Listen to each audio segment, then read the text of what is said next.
Iowa State in Vegas, they've been known for their defense since TJ Otzelberger has taken over, but their offense has been better as of late. And in order to win this game, you're going to have to go up and down because the Johnnies right now are scoring in bunches, 8th in the country in scoring per game, 98.5 points. Rick Pitino's still on the sidelines. The Johnnies with only one loss to Alabama. In that game, they gave up over 100.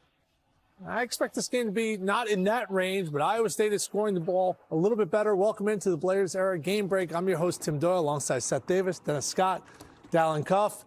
The game got interesting. We'll talk about St. John's and Iowa State a little bit later. That tips off at 4:35 Eastern time. But Baylor and Creighton, it looked like all Baylor in the first half. As you see, Greg McDermott, how many more years does he have, Seth? He's got a few, and he's got Alan Huss sitting there on the bench as his coach in waiting. So Creighton's going to be winning for a long time. Didn't quite help them today, especially in the first half. The Baylor Bears made their first 5 3-point shots. Everybody turned into Dennis Scott for a few minutes. We thought they were going to run away, but give Creighton credit for fighting back. Yeah, there's Blake Harper there. Baylor's up 4. And then Cameron Carr, Dalen. He was huge late in the game, but that was a great little pull-up jump shot. They were able to get inside of the lane and get to their spots they wanted throughout the course of that first half. The Bears were. This was a big shot to close out the half, get a little momentum, and they took that into the second stanza where they really jumped on the Bears to get back in this game. Yeah, Baylor led by 8 at the half. There's Skillings Jr. with the tip-in. But I got to give it to Seth Davis. He said, Hudson Greer. He called it, and they found him. They ran some good action for him. And right here, stopping and popping, leaving him. And now all of a sudden, we got ourselves a ball game tied up at 58, and then a little bit later down Baylor on the break. Mike Rataj, I'll talk about him later. I think this stretch of the game, he was absolutely critical. Nice little Euro move from the German-born player, now dropping it off to Carr. Oh, watch your head. Yep. Carr with the dunk. Baylor starting to open it up. You called it good play, backdoor cut, miscommunication on defense, and wide open dunk. And then learn the name, right, Seth? Yesufu's going to be special. Whoa. Yeah, he sure is. Interesting hearing Grant Hill comparing him to Anthony Edwards. Not the first to do that. He's that. I'm not saying he's as good as Ant, but he's up there in terms of his physicality, his strength. They don't make freshmen the way they used to back in the 90s. They're built different, as people say nowadays. And athletic. And how about the poise of Baylor withstanding the Creighton surge there in the second half? And I give the Blue Jays a lot of credit for turning up their defense. Baylor had to go from being a 3-point shooting team to a 2-point shooting team, finishing at the rim, getting to the foul line, turning up the D themselves. Really nice win for a brand new roster. To your point, Baylor was 6 of 8 in the first half from 3, only 1 of 10 from the second half. How'd they get it done, Baylor? Because where did this game start to change? Well, right at the start of the half, Creighton did change with their ball screen coverage. They started blitzing a little bit instead of playing. They were trying to drop and then not really doing anything the first half. They were having no effect on the ball handlers. In the second half, they started to. Offensive rebounding, man. 22 offensive rebounds, 27 second chance points. That allowed them to not shoot it well in the second half, but able to overcome that. And defensively, they made the plays they needed to. And Rataj, I thought, again, was critical at a really important juncture of this game when it was tied up at 62 all. He then went on to make play after play that changed the game. You know, he's a guy I covered when he was at Oregon State. He was a double-digit scorer. And now he comes to Baylor, and his role has changed a little bit. Yeah, a little bit, although, in talking to Scott Drew, I think they were waiting for him to break out, but it was his playmaking that was so impressive. I think what Dalen is referring to, 5 assists and no turnovers.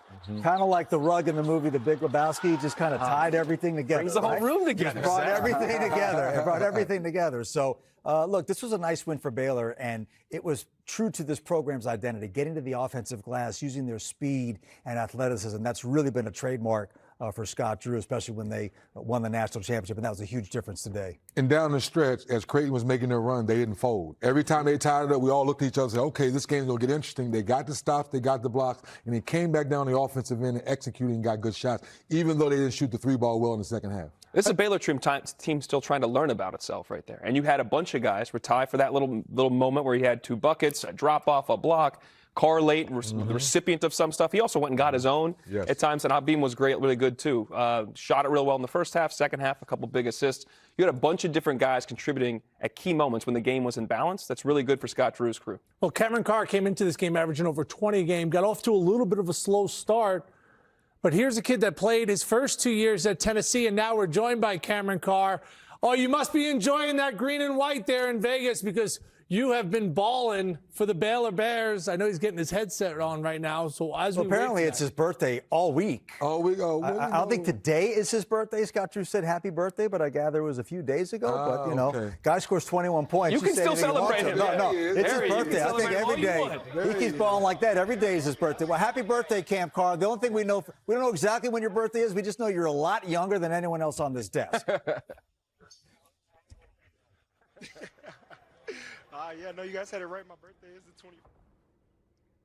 20th. We lost his audio for a second there. Hopefully we can get Cameron Carr back up. But he was at Tennessee, not getting a ton of run, averaging 2 points a game, sitting behind some pretty good players. Man, he's found the home here. Well, it's funny because Rick Barnes in Tennessee at the Players Era in Vegas, and I'm wondering if Rick might pass him in the hallway and say, you want to come back? We got a spot for you. It's really interesting. You know, as a freshman, Cam Carr was stuck a little bit behind Dalton Connect last year. Chaz Lanier came in. He only averaged 2 points a game. You know, it's interesting. I talked to Greg McDermott last week, and he said, you know, I saw this kid on the high school recruiting circuit and just thought, boy, he was some athlete. If he could ever put it together, he could really be something special. But the idea that he would be this good after averaging 2 points a game in 2 years at Tennessee. I know Rick Barnes has had a lot of good players, but I just have to believe maybe if we gave him some truth serum, that if he knew that Cam Carr was quite this good, maybe he'd still be in Knoxville. But he's doing great at Baylor so far for sure. Well, he had 21 points. He led 4 scores right now for Baylor. Cameron Carr, yeah, we hear you loud and clear. Your daddy played in the NBA a long time, made it to the 1997 dunk contest. He was a finalist there. I had a 10 for your dunk baseline. What did you have, Dennis, for his dunk baseline? I had 8. Okay, but you're more than a jumper. How's this transition been from going from Tennessee over to Baylor? Honestly, it's just been a true blessing. I just take advantage every single day and every opportunity I get. I'm thankful for my teammates and the people I'm around. They push me to be better. And when I'm going through a rough time, they tell me, hey, keep your head up and just keep going. So I'm thankful for the people around me. And Cam, to follow up on that, how are you able to keep your confidence? Because a lot of the young kids today don't understand if you don't play right away, you have to continue to work on your game so when the opportunity comes, you take full advantage of it like you're doing now.